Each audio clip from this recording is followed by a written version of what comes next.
বিতৰ্কত মুফতি মুকিবুৰ ৰহমান আছাৰী। বিতৰ্কিত মুফতি মুকিবুৰ ৰহমানক গ্ৰেপ্তাৰৰ দাবীৰে ওদালগুৰি আৰক্ষী থানাত এজাহাৰ দাখিল ইপিপিএলৰ নেতৃত্বৰ। বৰ্তমানলৈ বিটিচিৰ 11খন থানাত ইপিপিএলে মুফতি গৰাকীৰ বিৰুদ্ধে দাখিল কৰিছে এজাহাৰ। সামাজিক মাধ্যমত বিটিআৰচি প্ৰমোদ বৰুৱাৰ বিৰুদ্ধে আপত্তিজনক মন্তব্য কৰাৰ অভিযোগৰ পিছতে মুকিবুৰ ৰহমানৰ বিৰুদ্ধে আৰক্ষী থানাত গোচৰ ইপিপিএলৰ কেন্দ্ৰীয় সমিতিৰ নেতা চায়েব খানৰ। সংখ্যালঘু অধ্যুষিত ওদালগুৰি বাক্সা জিলাত প্ৰমোদ বৰুৱাই সোনকালে বিপদ আছে বুলি সামাজিক মাধ্যমত বিতৰ্কিত মন্তব্য কৰিছিল মুফতিগৰাকীয়ে। বিটিচিৰ বাহিৰত পাবত গছা নেতা মুফতি মুকিবুৰ ৰহমানক বিটিচি বিষয়ত কোনো মন্তব্য নকৰিবলৈ সকীয়াই দিয়ে ইপিপিএলৰ কেন্দ্ৰীয় সমিতিৰ নেতা চায়েব খানে।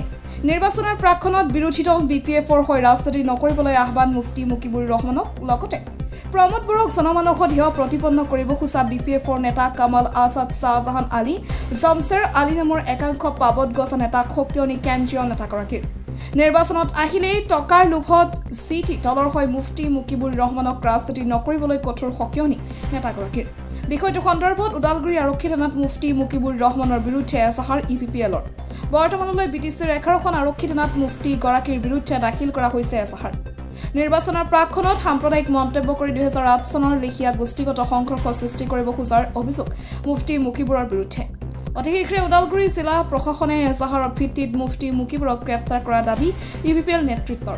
বিটিচিৰ এজন ব্যক্তি মুফতি মুকিবুৰ ৰহমানে সংবাদ মাধ্যমত যিখিনি কথা ব্যক্ত কৰিছে, বিটিআৰ প্ৰধান প্ৰমোদ বড়ো ডাঙৰীয়া ইউপিপিএল দল ৰাইজৰ মাজত হেও প্ৰতিপন্ন কৰাৰ লক্ষ্য উদ্দেশ্যৰে যি আবুল তাবুল বকিছে আৰু মোৰ সন্দেহ হৈছে 2008, 2012, 2014 নিচিনা পুনৰাই কোনো ধৰণৰ তেখেতৰ কথাৰ জৰিয়তে বিটিচিত কোনো ধৰণৰ অপ্ৰীতিকৰ পৰিৱেশ পৰিস্থিতিৰ সৃষ্টি নহওক তাৰে কামনা কৰিছোঁ। আৰু আজি দলীয়ভাৱে মই CWC মেম্বাৰ হিচাপে ওদালগুৰি জিলাৰ সদৰ থানাত OC ছাৰৰ লগত কথা পাতি তেখেতৰ নামত এজাহাৰ এটা দিয়া হৈছে যে বিটিচিৰ বাহিৰৰ মানুহ এজন বিটিচিত সোমাই এনেকুৱা এটা পৰিৱেশ সৃষ্টি কৰিব বিচাৰিছে ইলেকশ্যনৰ প্ৰাক মুহূৰ্তত, যি শান্তিৰ পৰিৱেশ এটা প্ৰমোদ বড়ো ডাঙৰীয়াই বিটিচিত আনিছে, এই শান্তিৰ পৰিৱেশটো তেখেতে বিনষ্ট কৰিব বিচাৰিছে। আৰু তেখেতৰ নিচিনা আৰু 2 হাংগু ভাংগু আছে।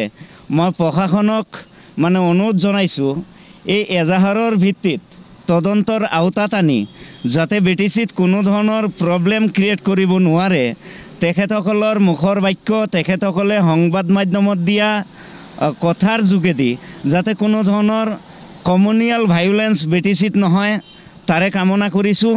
আৰু মোৰ বিশ্বাস ওদালগুৰি জিলা প্ৰশাসন তথা সদৰ থানাৰ যিখিনি ষ্টাফ আছে চোকা দৃষ্টি ৰাখিব আৰু এই ক্ষেত্ৰত বিহিত ব্যৱস্থা তেখেতক ল'ব। মই অনুৰোধ জনাম জিলা প্ৰশাসনক যে নিৰ্বাচনৰ পাক মুহূৰ্তলৈকে যাতে এনেকুৱা নিচিনা ব্যক্তিয়ে বিটিচিত কোনো ধৰণৰ বেয়া পৰিৱেশ সৃষ্টি কৰিব নোৱাৰে, অতি সোনকালে প্ৰশাসনে তেখেতৰ ওপৰত ব্যৱস্থা ল'ব লাগে। দ্বিতীয়বাৰ যাতে এনেকুৱা কথা কোৱাৰ আগত 10 বাৰ চিন্তা কৰে। আমি সেই 2008, 2012, 2014 যিটো পৰিৱেশ সেই পৰিৱেশটো বিচৰা নাই, চাবও বিচৰা নাই, অন্তৰ আত্মায়ো নিবিচাৰে। বৰ্তমান শান্তিৰ বিটিচি ওদালগুৰি জিলাৰ সদৰ ঠাইত ৰাতি 12টা, 1টা, 2টা বজালৈকে মুক্ত মনে ঘূৰিব পাৰোঁ।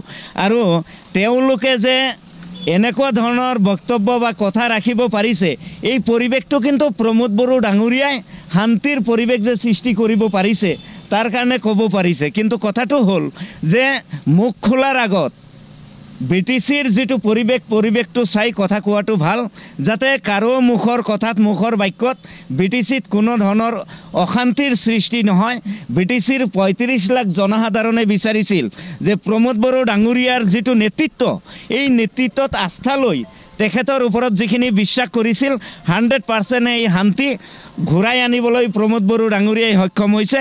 আৰু পৰৱৰ্তী সময়ত আমি বাচি থকালৈকে এই পৰিৱেশটো আমি বিচাৰিছোঁ, আমি পাইছোঁ। ভৱিষ্যতে কোনেও যাতে এই পৰিৱেশটো বিনষ্ট কৰিব নোৱাৰে তাৰ কাৰণে প্ৰশাসনক মই অনুৰোধ জনাইছোঁ, তেখেতসকলৰ ওপৰত চোকা দৃষ্টি ৰাখিব লাগে, আইনৰ আওতাত আনিব লাগে।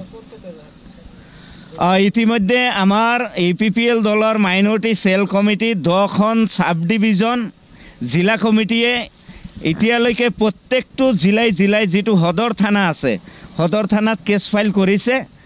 তাৰ উপৰি আজিৰ মোৰ কেছটো লৈ 11টা কেছ ফাইল হ'ল তেখেতৰ ওপৰত, আৰু মই আশাবাদী যে এই কেছৰ জৰিয়তে তেখেতে কৰায়ত্ব হ'ব।